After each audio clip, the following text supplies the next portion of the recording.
There are so many different styles of knives, which also means there are a bunch of different styles of bolsters, starting with knives that have no bolster, like the traditional Japanese stick or partial tang that just goes right up into the handle.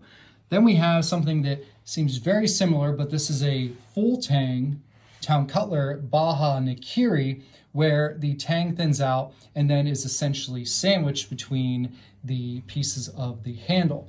Then we have the Wusthof Gourmet, which is interesting because technically for a full tang construction, this does not have a bolster. Instead, the handle flares out to give the feel of a bolster. The Global G2, no bolster, which is welded to give that seamless type of construction, but no bolster because this just flares into the handle. Now we have two Miyabi knives, the Mizu and the Koya, which are also welded, but have a very minimalistic bolster that gives that no bolster type of vibe, but has a little bit of a flare out there instead of that hard right angle, allowing them to be a little bit more comfortable depending on your preference.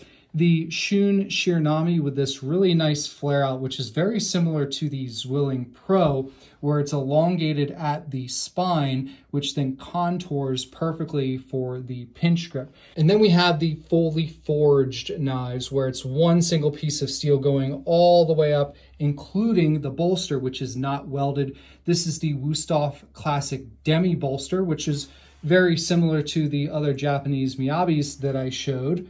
And then the classic icon, which has that flare out, look familiar, like the Gourmet over here.